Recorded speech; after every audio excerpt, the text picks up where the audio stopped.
Good evening. Welcome here to Family Matters tonight. This evening we have Ben and Ellie Wilsnut with us, all the way from Hamilton, the Tron, and they're going to be talking about good foundations for the early years of marriage. And Ben and Ellie have got a really neat story to tell of their relationship and how it's grown and blossomed over the years. They've been married 3.5 years. Still in the early years. So still in the early years. They've got baby number 1 on the way, which is very exciting. So yeah, we're looking forward to talking to them tonight. So welcome, Ben and Ellie. How did you both meet? So we met at an Easter camp, for what, we were about 17 odd? Yep, give or take. Give or take. Yeah, I was just at the Easter camp, and Ellie, it was the first camp you went to, wasn't it? Came with her friend Caitlin, and yeah, we met at the camp and started talking and found we had a bit in common, and then we became good friends from there. So cool. Yeah. You want to know how it started? That's how it started. Easy, right? Pretty basic. So what attracted you to each other?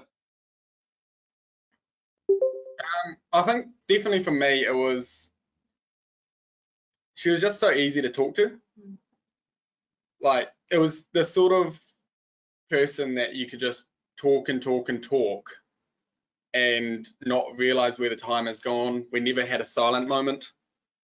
And I was the kind of person I felt I could open up to, I suppose. I don't know what it was like for you. Yeah, I'd say that's pretty similar. I mean, I guess Ben kind of struck me as the sort of person who was nothing too like daredevil, because I'm a bit of a safe, play it by the rules kind of safe, sort of sheltered person. But enough that it was like, he was willing to, go for a swim in the sea and do kind of stuff a little bit more spontaneous, but nothing too scary at the same time. So it was nice to sit there and go, oh yeah, he kind of seems like fun, like nothing too scary, but kind of enough to kind of keep you testing your comfort zones in some ways.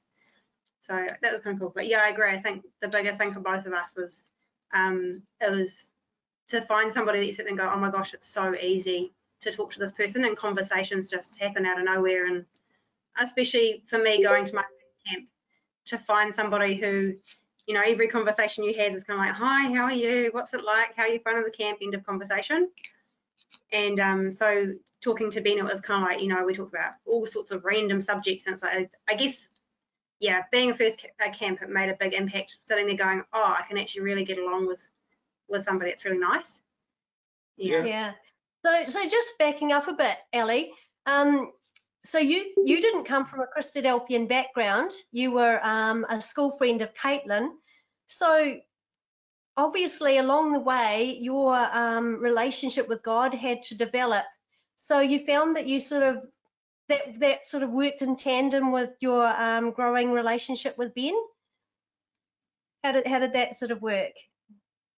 I guess so. I mean, I have to admit, like, my initial intentions for attending camps and attending CYC was quite selfish, in the sense that I wasn't attending for God, I was attending for the fact that I enjoyed the people that were there, and I enjoyed the opportunity to make friends. And there was something really, to me, appealing about a group of people who didn't go to parties and didn't, do drugs, because I didn't fit into that group at school. And so you kind of felt a little bit outcasted unless you knew the kind of people that you were looking for.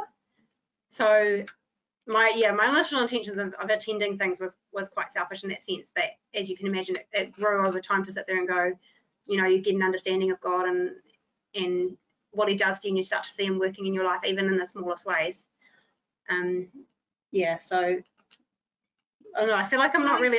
So having a Bible, the Bible as a background in Ben's life, was that something you also found attractive? Was that something that was quite appealing, having that Bible basis?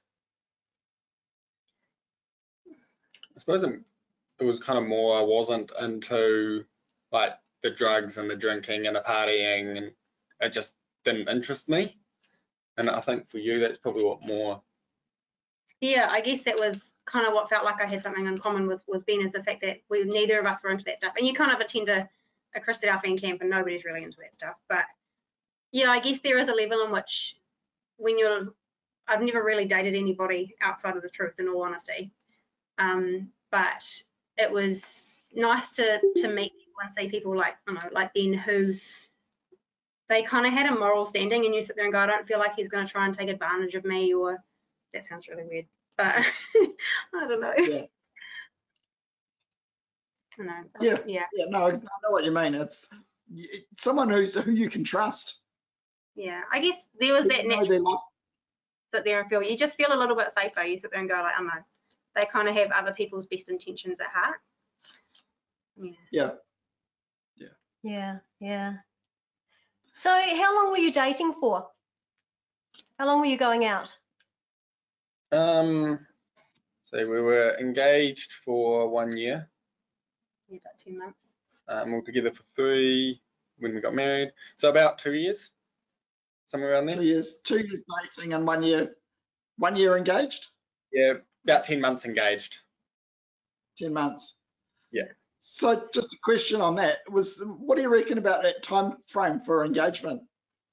Was that like you had 10 months? When we were engaged, we had 9 months. Do you reckon that was too long or too short? Like we found it that was long for us. But I know other couples. When we were engaged, it felt like it was forever. Mm. It felt like our wedding was never going to come, and it just kept on dragging on and on and on. Yeah. And in some ways, like, I don't know, you hear of other people who had an engagement that was literally like, I don't know, 2 or 3 months, and that feels really quick.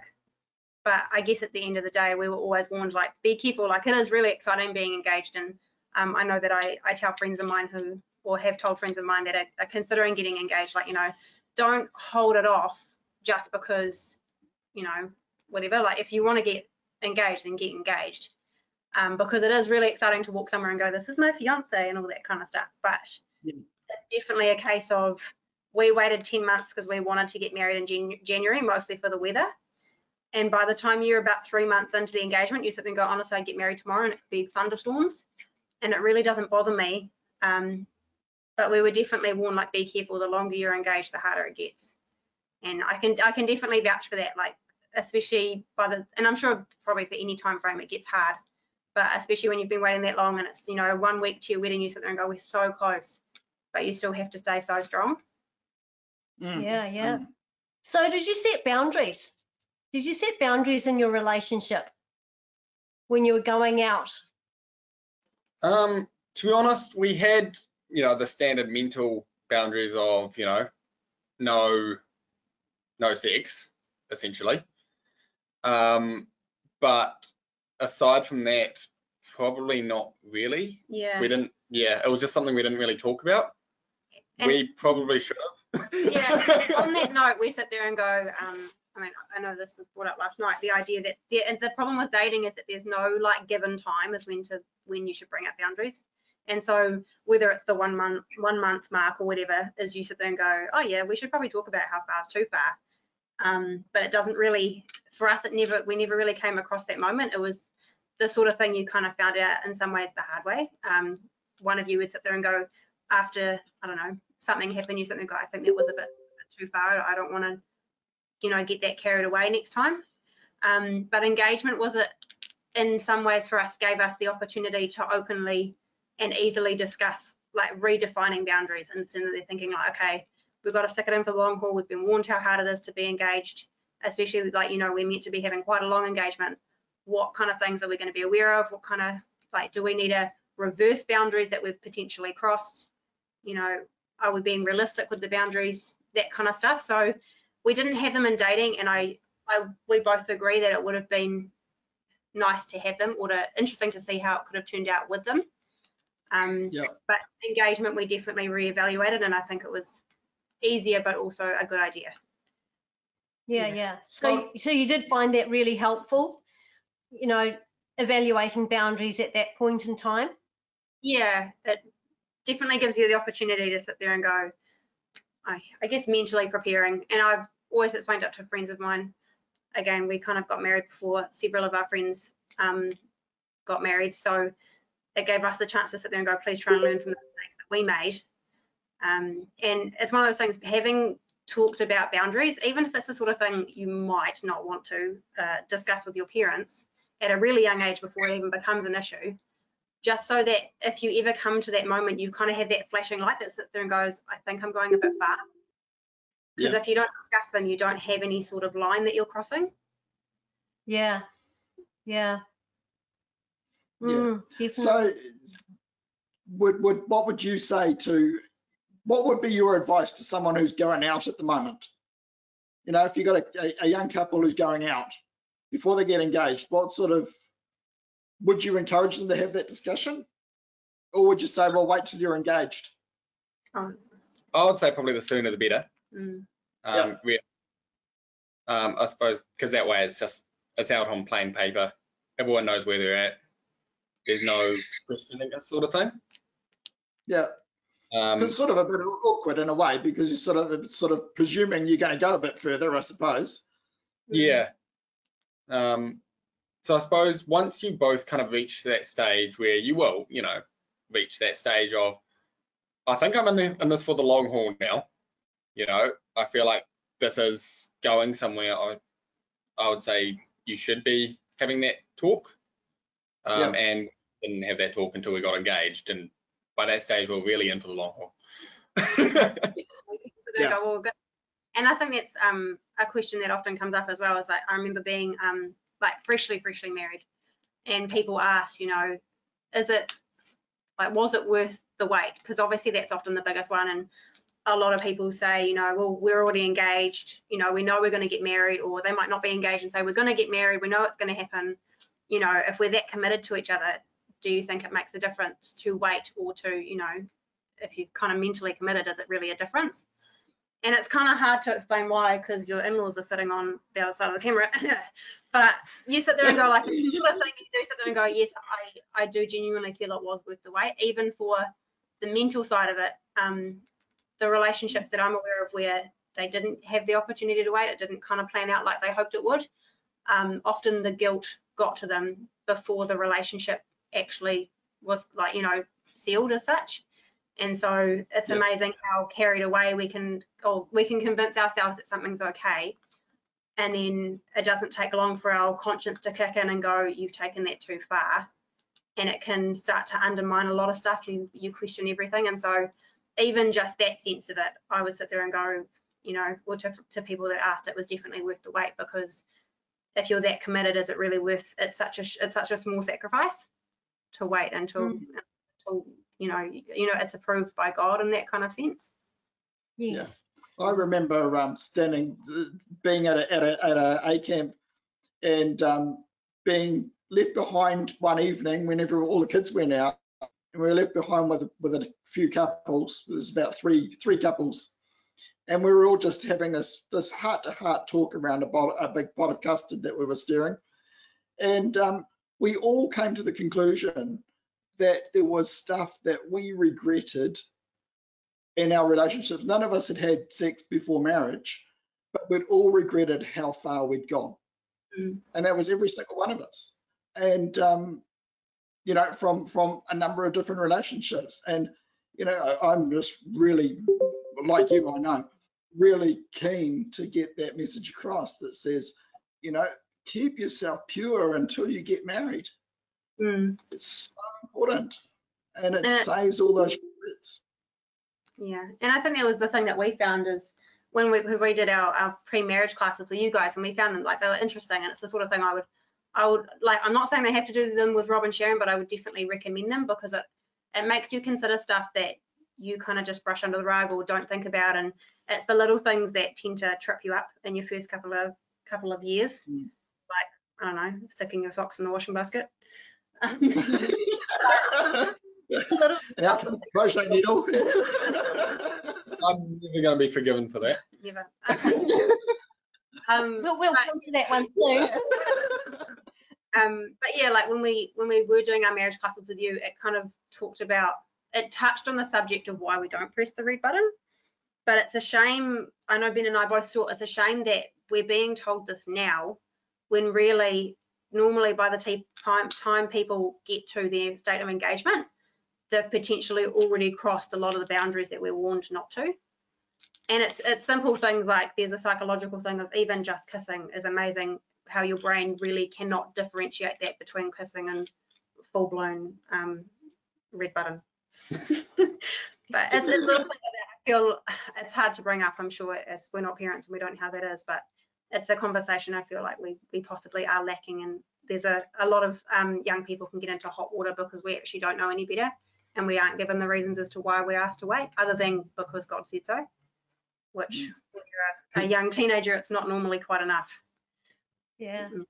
So what sort of things do you recommend in a dating or in your engagement time that really helps to get to know each other, and you know, in a really good and wholesome way that's really, really helpful? What did you find helpful for yourselves? For us, well, obviously talking is a big one. You know, like going out to the dates wasn't helpful. Oh, going out on dates to the movies wasn't helpful. But Yep. when you can actually just walk around the block or do a bush walk and just talk, you know, and get that communication going is probably really helpful.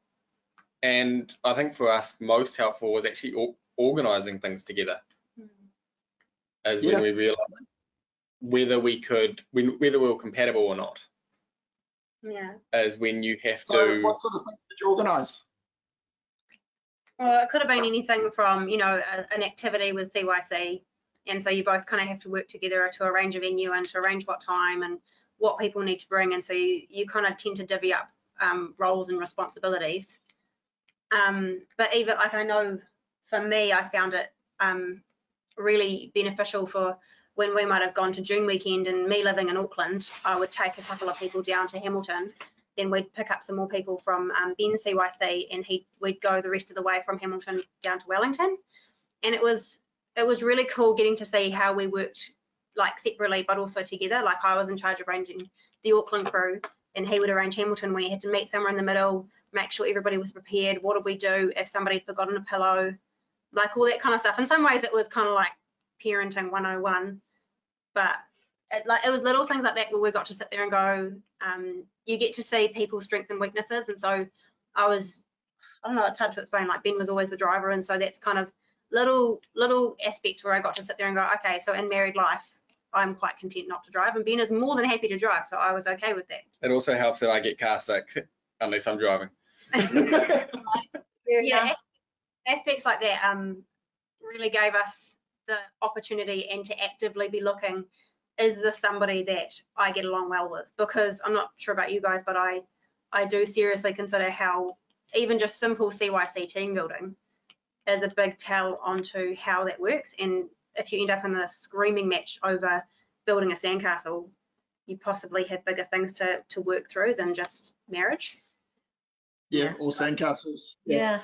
So when we were chatting with you yesterday, you were talking about how really helpful it was for you both to spend time with each other's families. Oh yeah. Tell us a little bit more about that. Yeah, so because Ali was from Auckland, from Hamilton, when we saw each other, we went up for the entire weekend. And so I would stay at Ali's parents' place when I went up, and she would stay at Mum and Dad's when she came down. And it meant we got to see the family dynamic, I suppose you would call it. See that whether or not we actually got along with the other person's family. Because it's one thing getting on with, you know, the partner, the girl, the guy, but getting on with the family is actually just as important. Yeah. Yeah, and so it was like little things, like I'd go to Rob and Carol's, and yeah, it was the sort of thing, I'd show up Friday night, wouldn't leave till probably Sunday after dinner, and so it really was like you spent 24/7 for a couple of days with this person. And I got to see, like, you know, Carol cooked dinner, she did this, that, and the other thing, Rob kind of did these roles, and so whether it was subconscious or conscious, I got to see more or less where Ben got his family lifestyle and probably what he was going to expect from that. And I was more than happy to sit there and go, yeah, I'm happy to be the one that cooks dinner, saying that we're pretty, but in saying that, in our own marriage, we haven't replicated to a T either of our family's dynamics, but it was even little things like I have the subconscious expectation that Ben's the one who cooks steak. And as much as we've never verbalized it, he's kind of picked up on it. And so it was aspects of, I don't know, I guess it was easy in the sense that because we were having a long distance relationship, that was sort of the option for us. And we really valued, like I really appreciated that Rob and Carol were able to take me for the weekend because I got to see them. I got to see Ben, but I also got to know them. And we see them, what, 2 to 3 times a week, if not more. And so it's really nice getting to see them on that level and not feeling like you're just dumped into having to know the in-laws straight after marriage at the same time. And so it'd be the sort of thing like if like parents and the couples were comfortable with that, even if you were both living in the same city, if you could have the opportunity to spend the entire weekend staying with their family, it's really beneficial to see the dynamics and how that works. And even small things like, you know, do they do the readings at night? Is the dad the one who always does the prayers? You know, who kind of is the little details that help you to work through the bigger issues in marriage? Well, not, I don't know, for us, issues are probably different issues, but yeah. So talk to us about, you know, your early years of marriage, you know, beginning stages of marriage. Were there challenges? I think for us, the biggest challenge was, other than the standard trying to figure out your roles, I know it was a challenge for me. Ellie had like emotions and stuff. Oh, you did it, did you, Ellie? yes, what happened? I grew up in a family that we didn't really show our emotions very much. Like, I don't know what we did. We must have bottled them up or something, but, you know, showing emotions wasn't really a thing. And then we got married and, like, Ellie cried. And I'm sitting there going, I've broken her! What have I done? Like, we just got married and she's crying and I don't know what I did. And I thought I broke her. And so that there was like, yeah, sort of moment. But yeah.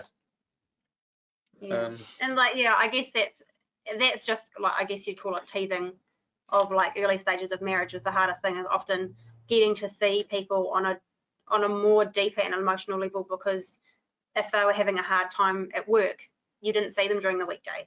Or for me, I didn't see him during the weekday, so I didn't know what it was like for him to be stressed. And little things like Ben not putting his socks in the washing basket was the sort of thing we kind of learnt, well, how do you bring that up as a newly married wife without looking like an absolute ogre, because it's just socks. Like little things like that, it's like just teething issues, like how do you bring that up and not become a victim, but also not play the blame game and all kinds of little things. And for Ben, like when I am crying, because I still do, I'm better, but like what does he do, what helps, what doesn't help, that kind of stuff. It was getting to see the emotion of the other partner that you don't get to see, I don't know, unless you really are living with them. So Ben, give us some advice. Those of us who are husbands need this advice. What do you do when your wife is crying and she looks like she's broken? Run! Run!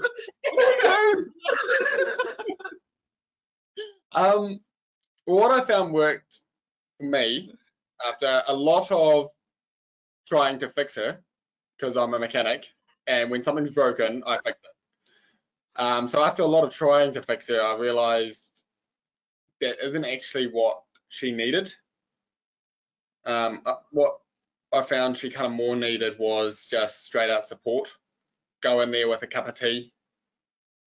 Like if you see that she is crying, go in there with a cup of tea, ask her what's wrong, be there to listen with her,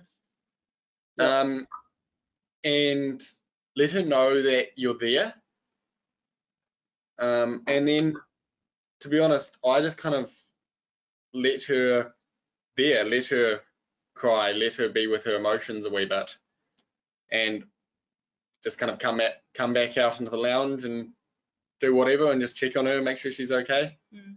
But I've kind of semi given up on the thing of trying to fix her because Okay. Is that helpful, Ellie?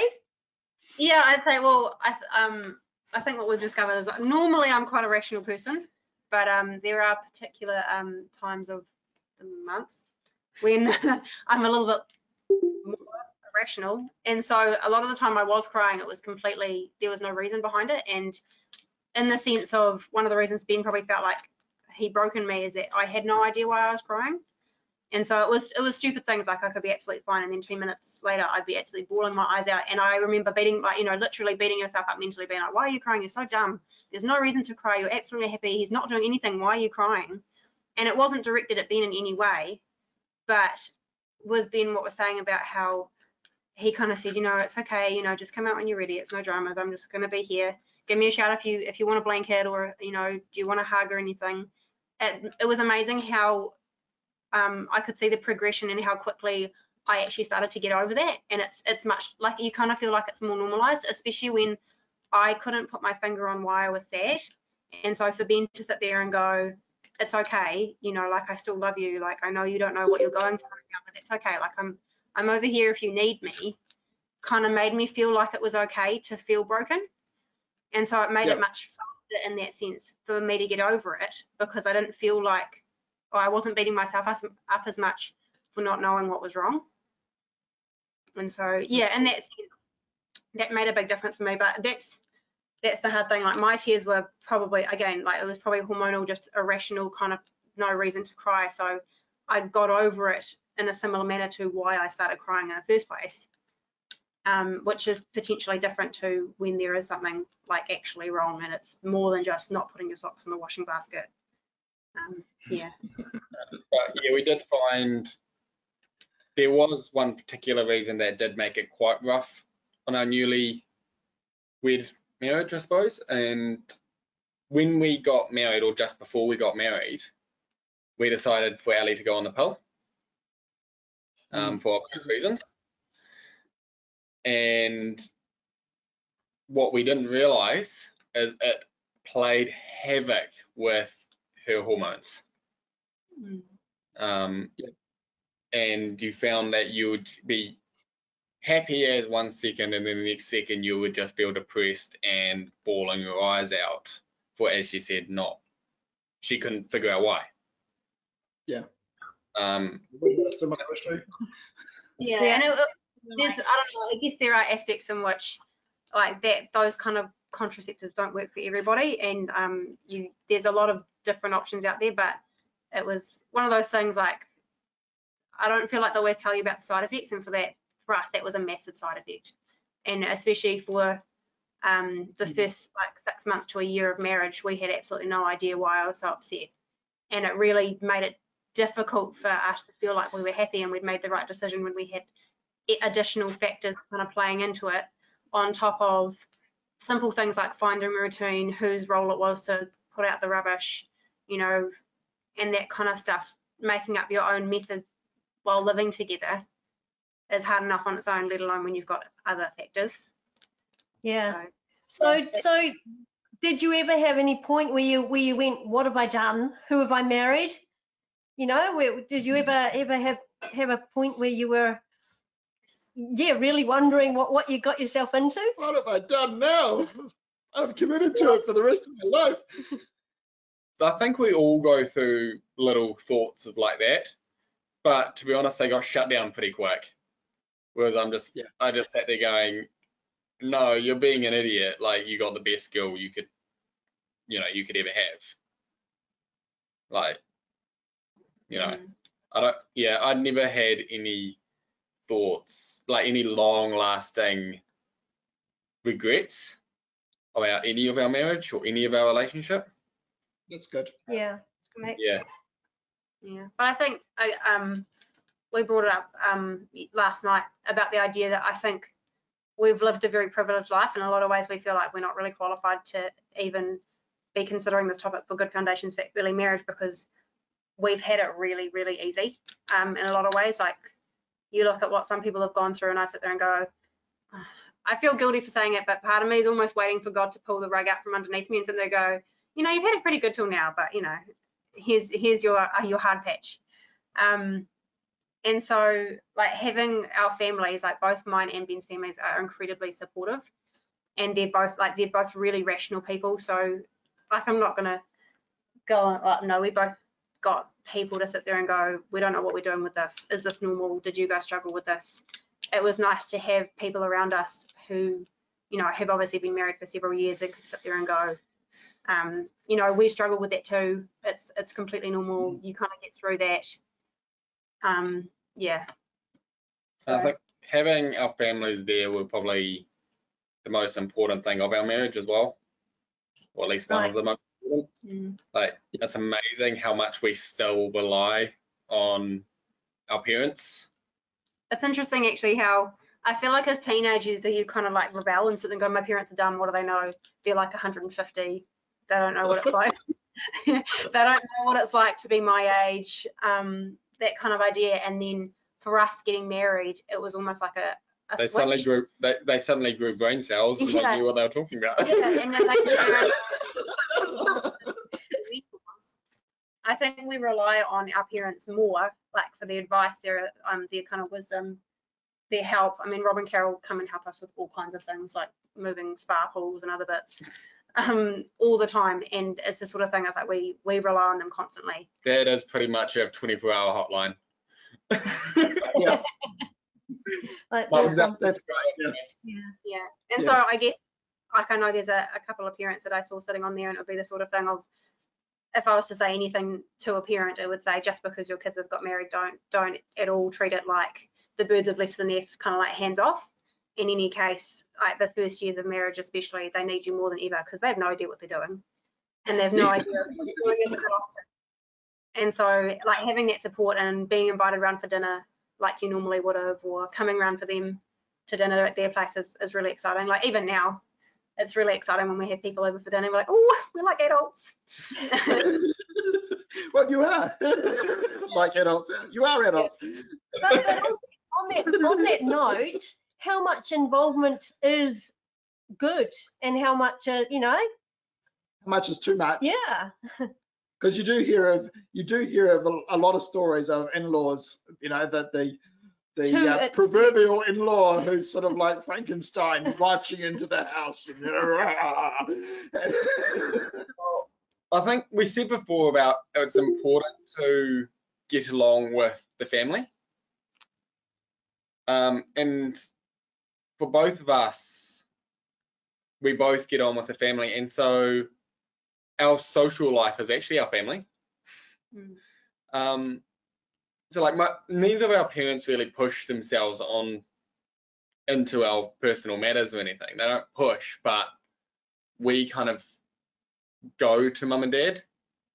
Yeah, so I think in a nutshell, it would be the case of, it's the sort of thing that normally we're the ones to bring it up. Like they can ask, oh, how's your day going? And if I want to get something off my chest, I'll bring that up whether they ask me or not. And there is a level where you sit there and go, there are some things that should remain in a marriage, and sometimes as a parent you probably need to sit there and go, I'm not comfortable with how much you're telling me. But yeah, I guess it's the sort of idea, like I really appreciate how they don't pry whatsoever. In any case, I probably open up too easily. So in that sense, it's nice to know that the support's there if we need it or ask for it. yeah, that's great. Yeah, but I'm sure if they were to look from a distance and sit there and go, you guys are really going down an interesting path, that they'd probably intervene. I don't know if they'd have like a whole sit us down and whatever, have a massive talk, but they'd probably just kind of start to give you hints and pointers. I'm not sure if that's a great method that you're using or whatever. But yeah, parents are definitely kind of like the guidebook to marriage because they've done it before you. They know what doesn't work. They know what works best. Yeah, gives you something to work with. Yeah, it's awesome. So what have you both done to grow spiritually together? Ellie, that's all you. So I guess you know how they say that you've got like a spiritual journey and it kind of has like hills and valleys of how well you're doing, and when you're married, it's not like you just suddenly become one big hill and valley.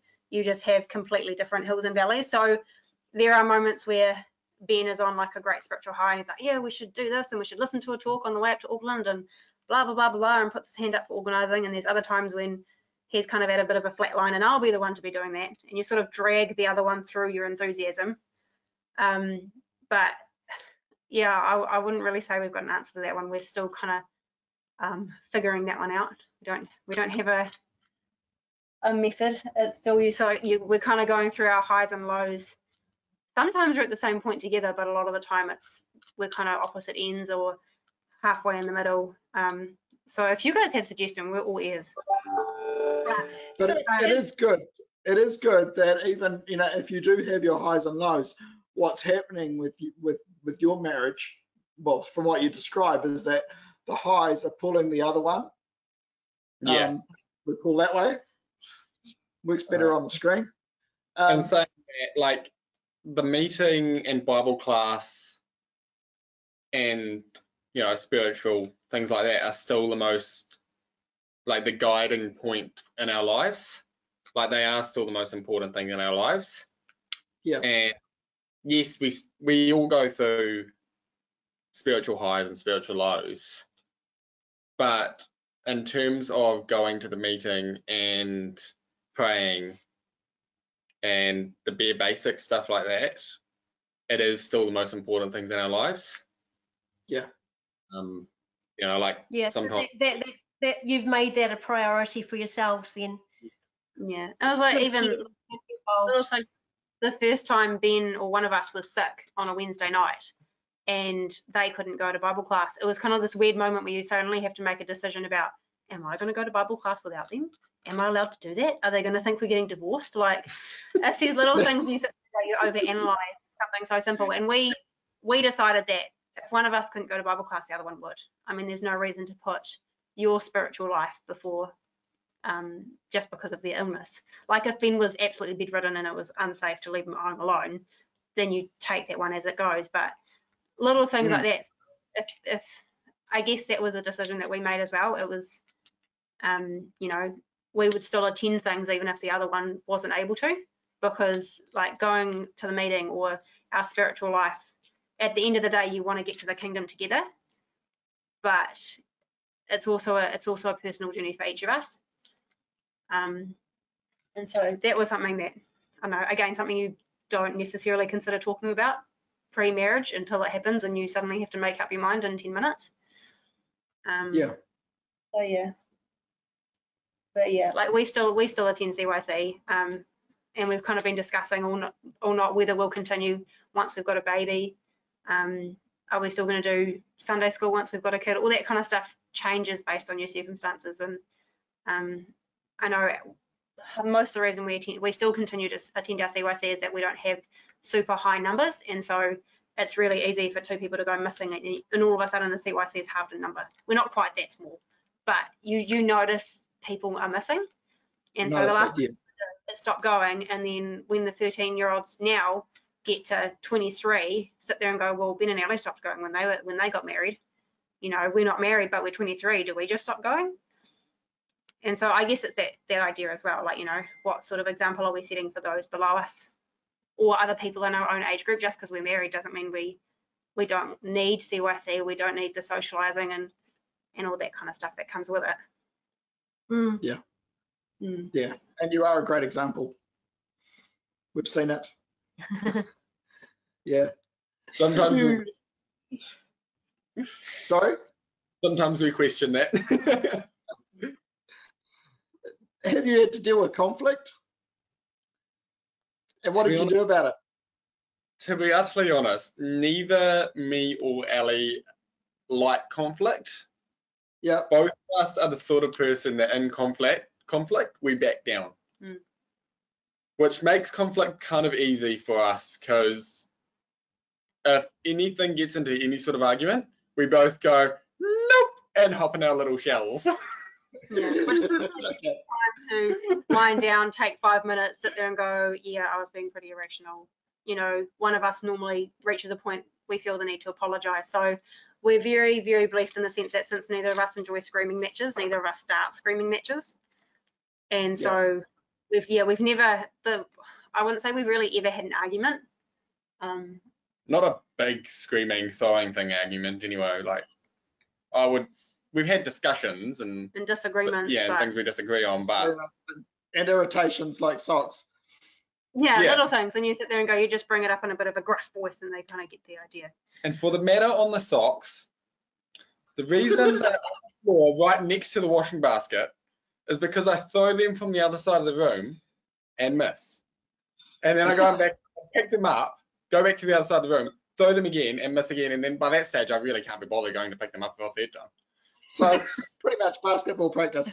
Yes, I'm not getting any better. Yeah. So does it help knowing that Ellie doesn't really like socks just lying on the floor? Does that help you sort of make the effort to put them in the washing basket? It's kind of fun trying to see if you can get them in. I am getting better at putting them in the washing basket. I'm just not getting any better at throwing them in the washing basket. Yeah, okay. Fair enough. Fine. Yeah. You do get annoyed by the time there's a pair in the bathroom because he had a shower, and then there's a pair or two next to the washing basket because he was throwing them, and then there's like 4 or 5 pairs next to or under the bed because that's where he took them off because he got into bed. And so you sort of get sick of them when you start pushing them around with a vacuum cleaner, and then he questions, why don't I have any clean socks? And you go, well, interesting enough, when they're not in the washing basket, they don't get washed. So, Fair enough. I'm sure you'll work that one out. So. Now, but at the time that was it felt like such a big topic to bring up, and I didn't want to be you know, bridezilla of any kind, especially when you sit there and go, it only took like a week of marriage to realize that that was an issue. But how do you bring that up when you sit there and go, we've only been married a week, I can't be an ogre yet? So Give them another couple of months. yeah. And by then it sort of seems too late. Yeah. And I think that in some ways as well was one of those hardships that the teething issues with marriage is, again, like getting to see Ben when he was stressed, but also in the same way, beginning to see the warning signs of when I was doing something that pissed him off. But coming from a family where, you know, if they don't like something, they tend to bottle it up because they don't really want to upset the other person. So I very quickly had to learn his sort of signs and emotions to figure out when I was doing something to actually ask him before it became a big issue and it did become a disagreement. And, you know, or for me, like I might lash out about socks and you sit there and go, it's socks. But I'm like, yes, but I've been holding on to this for 3 months and I'm still over it. And yeah, so it was, one of those things where you sit there and go, it's about learning how, or what works best for us as a couple, how to bring up disagreements, what we don't like, niggly things before they become a big problem. Yeah. So a couple of last questions. What advice would you give to a young couple who are thinking about going out or getting engaged or are about to get married or just have got married? What sort of advice would you give to a couple? You're heading towards marriage, really?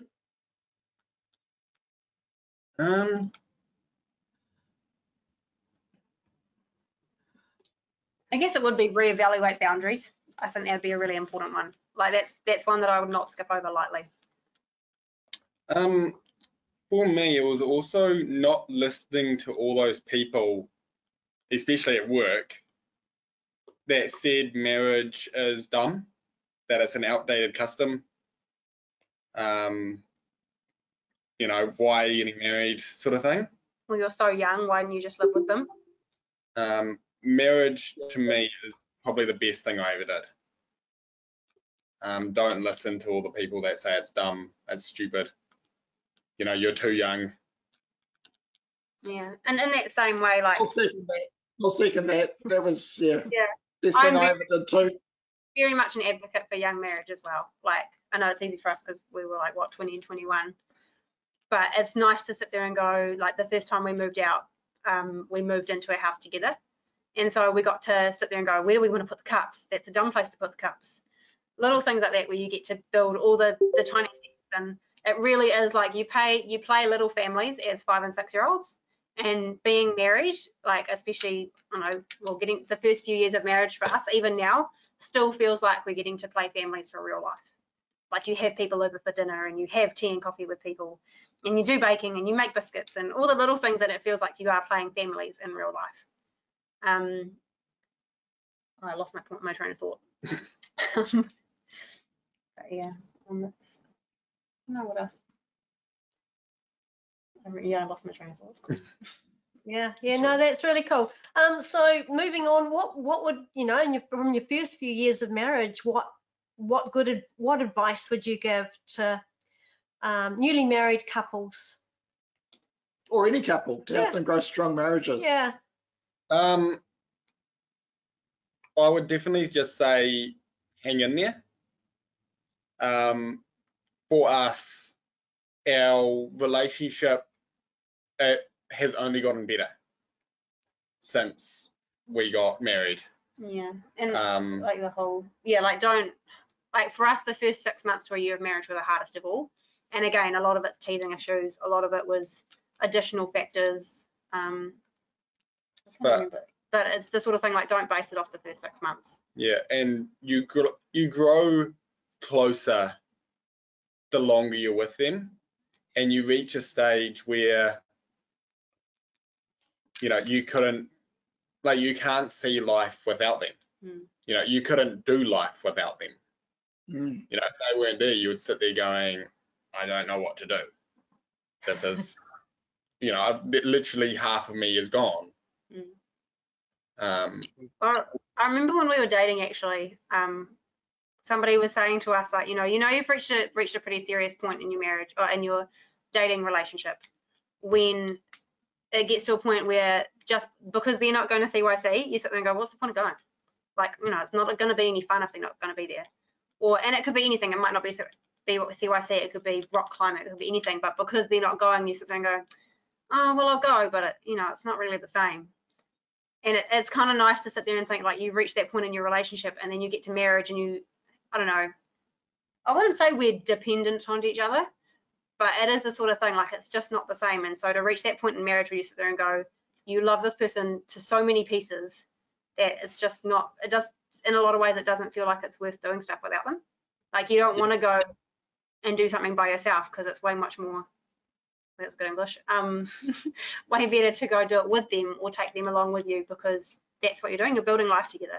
So yeah, really don't base it off the first 6 months of marriage, because that's potentially going to be, you know, teething issues. That almost brought a tear to my eye, Ellie.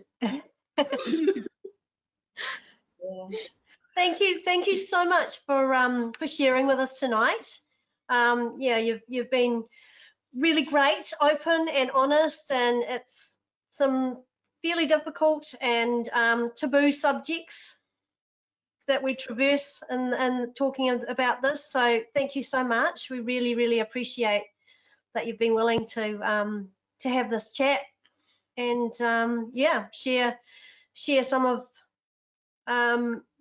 the highs and lows of what courtship and marriage has been so far for yourselves. So yeah, thank you. That was really amazing. Thank you so much, both of you. And I know you will have been an inspiration to a lot of people tonight. So thank you for that. Looking toward next week, we have another exciting marriage topic, actually, what to do when you really mess up. So we've discovered tonight that Ben and Ellie sort of withdraw into their shell. We're going to find out from Doug and Cindy Mogg next week what to do when they really mess up. And I have a feeling they're both sort of the Rhino character, so they're going to be. So that'll be really interesting. See that perspective. The following week we have another topic: twisting the cube, changing the paradigm, with Ron and Catherine Hoban. So that'll be a really interesting one. We're going to be looking at a story from their life. Looking puzzled about what that means. Yes. Watch this space. Watch this space.